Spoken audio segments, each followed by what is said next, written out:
국민들이 맨몸으로 장갑차를 막아내고 젊은 여성들은 군인의 총칼 앞에서 몸을 던졌습니다. 도망갈 줄 알았던 국회의원들은 모두 담장을 넘어서 190명의 국회의원이 2시간 반 만에 계엄을 해제했습니다. 그들은 착각하고 있습니다.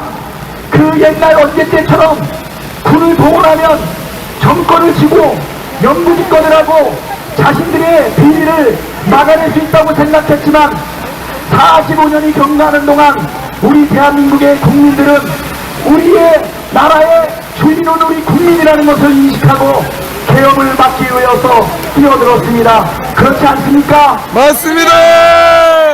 12월 7일과 12월 14일 두 번에 걸쳐서 대통령에 대한 탄핵소추안을 올렸습니다.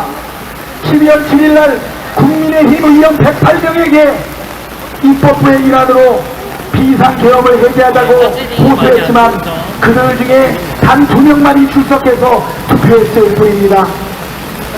사랑하는 국민 여러분, 그렇지만 우리는 포기하지 않고 여의도를 에워싼 200만 명의 시민들과 함께 결국 탄핵을 가결시켰습니다. 그렇지 않습니까? 맞습니다. 사랑하는 국민 여러분, 양천 구민 여러분, 서울 시민 여러분, 하지만 소수의 특권, 계급, 정치인들은 여기에 포기하지 않고 헌법재판소를 압박해서 판결을 계속 뒤로 미루었습니다.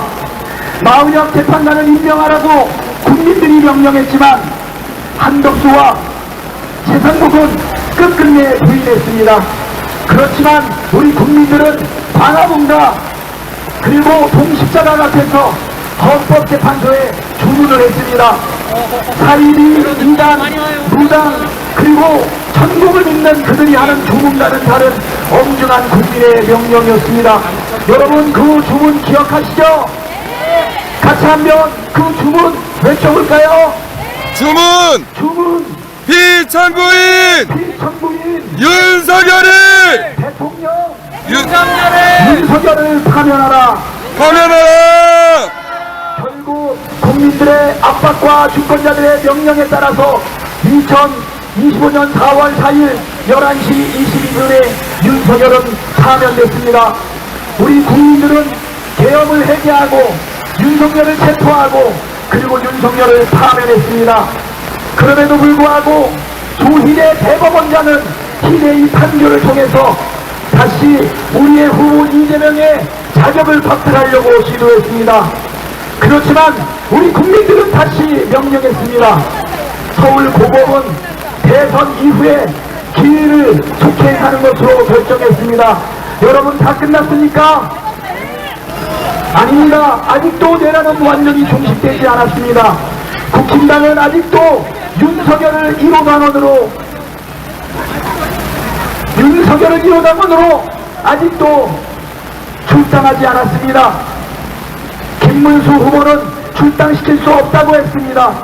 사랑하는 양천 구민 여러분, 시민 여러분, 황희 집권하게 되면 왼쪽부터 장경태, 전현희, 박찬대, 황희입니다. 황희. 좋아졌습니까?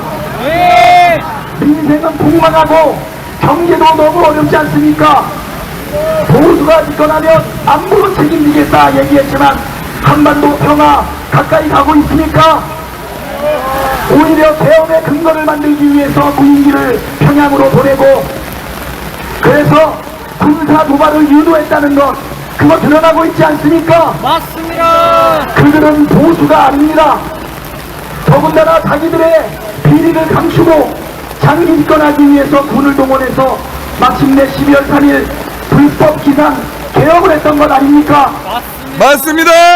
보수는 자유민주주의를 지키고 안보를 굳건히 하고 경제를 잘한다고 했지만 자세히 살펴보니 이들은 보수가 아니라 극우입니다.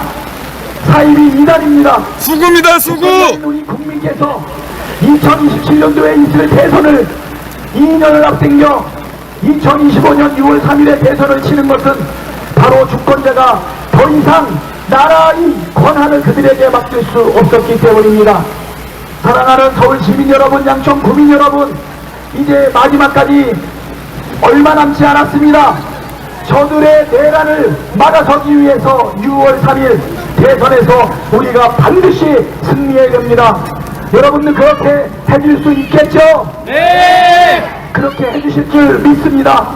여러분, 우리 민주당 후보 이재명 잘 아십니까? 네! 저는 이재명과 4년 동안 일을 하면서 지켜보니 이재명은 우리 민족의 얼굴과 많이 비슷합니다. 일제 강점기를 지내고 6.25 전쟁을 겪으면서 온 국토가 망가지고 가난하였지만 그렇지만 근면하게 아이들을 키우고 열심히 경제를 성장시켰던 우리 대한민국. 이재명은 가난해서 중학교도 갈 수 없었습니다. 성남의 공장에서 소년봉으로 살았지만 거기서 멈추지 않고 열심히 노력해서 변호사가 됐습니다. 가난을 이겨내고 배우지 못한 것을 극복하고 잘 살아가고 있는 우리 대한민국의 모습, 이재명의 삶을 보면 그대로 드러나지 않습니까? 맞습니다! 이재명은 변호사를 하면서 자신만의 삶을 추구하지 않고 공장 노동자들과 함께 시민들과 함께 일했습니다. 공공의료가 부족한 종합병원이 없는 성남에 성남의료원을 짓기 위해서 대한민국 최초로 시민조례를 발의했습니다. 성남의료원 설치에 대한 조례입니다. 하지만 소수의 정치인들은 시민들의 정치에 참여하는 것을 못마땅하게 생각하고 47초 만에 부결시킨 것 아닙니까? 맞습니다. 정치는 정치인이 하는 겁니까? 우리 국민이 하는 겁니까? 국민이요. 그렇습니다. 이재명은 더 이상 소수의 정치인들에게 우리의 민생, 우리의 공공의료, 우리의 생명과 안전을 맡길 수 없다고 생각해서 정치를 결심합니다. 2006년, 2008년 두 번의 실패 끝에 2010년에 드디어 성남시장이 되었습니다. 들이 많이 들어오네요. 이재명 화이팅! 자, 이재명은 성남시장이 되고 난 이후에 여러 가지 정책을 펼쳤습니다. 가난해서 아버지가 상대원 시장에서 청소 노동을 했는데 집에 올 때 가끔 과일들을 주워왔습니다. 일부 상했고 일부 버려진 과일입니다. 그 과일을 먹었던 이재명은 성남의 아이들에게는 싱싱한 과일 제공하고 싶었습니다. 요새 준비하고 있었죠. 자기의 결핍, 자기의 부족함을 주문밖에 없더라고요. 시장이 되고 나서는 성남에는 그런 아이들이 없게끔 한 것입니다. 이재명의 얼굴에 우리 민족의 가난과 노력이 되어 있는 것처럼 이재명의 정책에는 자기가 겪었던 그 아쉬움이 다 담겨 있습니다. 학교를 가보지 못한 이재명은 교복을 입어보지 못했습니다. 성남의 아이들에게 교복 한 벌만큼은 꼭 제공하겠다는 무상교복.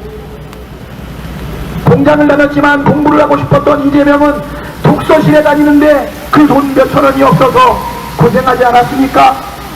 성남의 젊은이들이 미래를 준비해야 될 시간에 파트타임하고 아르바이트하고 일하는 그 시간 아끼게끔 하기 위해서 청년 기본소득을 제창했던 것 아닙니까? 맞습니다.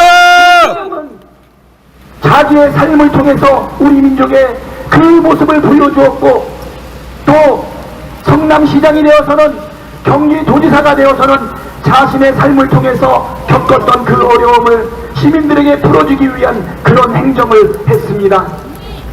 국회의원이 돼서는 우리 민주당을 바꾸어 놓았습니다. 여러분, 우리 민주당의 당원들이 몇 명인지 아십니까? 250만. 500만 명입니다. 당비를 내는 당원이 몇 명인지 아십니까? 250만 명입니다. 그 중에 중요한 의사결정에 참여해서 표결할 수 있는 권리당원은 114만 명입니다. 세계 정당사에 이런 유례가 있습니까? 없습니다. 저는 노무현 대통령의 노제에 참석하고 그분의 유지를 받들어서 정치에 관심을 가졌습니다. 깨어있는 시민의 조직된 힘, 그것이 민주주의 최후의 보루다. 우리 민주당의 당원들과 권리당원들은 바로 깨어있는 시민들의 조직된 힘의 형태로 우리 민주당에 들어와 계신 것입니다. 그렇지 않습니까? 이게 나라의 주인은 국민인 것처럼 우리 민주당의 주인은 당대표도 아닙니다. 저 같은 대표 대행도 아닙니다. 국회의원도 아닙니다. 바로 여러분과 같은 민주시민 그리고 우리 당원 아닙니까? 우리 민주당을 국회의원이 이끄는 당이 아닌 우리의 주인인 당원들이 이끄는 당원 중심 정당, 대중정당을 만든 것 아니겠습니까? 맞습니다. 민주당의 민주주의를 실현한 것 아니겠습니까? 맞습니다. 이재명의 삶과 이재명의 정책과 그리고 성남시장 경기도지사 그리고 당대표 조별을 겪으면서 보여줬던 그 실력. 네, 여러분 이재명이 대통령이 된다면 여기는 우리나라가 어떻게 변할지 여러분 상상해 보십시오. 이재명은 고난을 이겨냈습니다. 이재명은 가난을 이겨냈습니다. 이재명은 뒷박을 이겨냈습니다. 그렇지 않습니까? 맞습니다. 차례 칼끝 앞에서 버텼습니다. 사법부의 그 횡포 앞에서도 같이 이겨내고 있지 않습니까? 고난을 이겨내고 전진하고 성장하고 세계사에 우뚝 서고 있는 우리 대한민국의 모습 이재명의 삶과 투영된다고 생각하는데 여러분 우리의 모습 우리 그대로 대변하고 있는 이재명이 기존의 다른 정치인과 달리 우리 나라의 대통령 으뜸 머신이 된다면 그가 펼칠 정책과 그가 해나갈 행정과 그가 해야 될 정치가 어떨지 기대할 수 있겠습니까? 여러분 아직 내란이 종식되지 않았습니다. 6월 3일 마지막까지 사법부를 비롯한 소수의 특권 정치 집단들이 벌이고 있는 여러가지 음모와 계획을 마지막까지 내 눈으로 경계하면서 그리고 절실하게 정말 절박하게 6월 3일 대선을 승리해야 합니다. 그것이 위기에 빠진 우리 대한민국을 다시 회복하고 성장시킬 수 있다고 생각하는데 여러분 동의하시죠? 그러니까 이렇게 비 맞으면서 여기 와 계시는 것 아닙니까? 맞습니다. 눈 맞으면서 거기 계셨던 것 아닙니까? 맞습니다. 찬바람 몰아치고 있는 광장에서 우리가 모인 이유가 무엇입니까? 따뜻한 안방에서 텔레비전 보면서 맛있는 거 먹으면서 가족들과 시간을 보낼 수 있지만 우리 민족은 함께 고난을 이겨내고 있는 위기 극복의 DNA가 있지 않습니까? 여러분 전쟁 중에도 왜군 앞에서 강강술래를 치면서 서로를 격려했던 우리나라 우리 국민들 왜군이 쳐들어올 때 치마에 돌을 담아서 날랐던 행주치마 스님들이 일어나서 의병이 되고 기생이 적장과 껴안고 뛰어내리는 그 정신 여러분 이제 우리 대한민국 이 국난을 극복하기 위해서는 우리 정치하는 소수의 몇몇으로는 불가능합니다. 나라의 주권자인 우리 국민들이 그리고 우리의 당원들이 함께 이 나라의 위기를 극복해야 되는데 여러분 함께 주실 수 있으시죠? 있습니다. 우리도 이재명 대표를 중심으로 민주당과 그리고 야당 넷이 힘을 합쳐서 후보를 단일화했습니다. 그리고 광장의 시민들과 정말 수천 개의 시민단체들이 함께 힘을 모으고 있습니다. 대한민국이 마지막에 세계 내에서 큰 소명을 감당하기 위해서 극복해야 될 마지막 시련 이 고난, 이 내란을 극복하는 것이 우리의 첫 번째 가는 관건인데 여러분 힘을 모아주시고 요번에 압도적인 투표율과 압도적인 승리를 통해서 대한민국이 다시는 태행에 빠지지 않고 소수의 특권 집단들이 나라의 정치를 주관하지 않게끔 여러분 함께 해 주십시오. 여러분을 믿어도 되겠습니까? 네! 저는 목을 던져 목소리를 던져 몸을 던져 여러분과 함께 앞장서겠습니다. 여러분 함께 해 주십시오. 함께해요. 승리하겠습니다. 구호 두 가지만 하겠습니다. 진짜 하면 다음날 아시죠? 네. 대한민국 지금은 이재명. 하겠습니다. 내일도 이재명. 진짜 이재명. 대한민국. 지금은 이재명. 네, 감사합니다.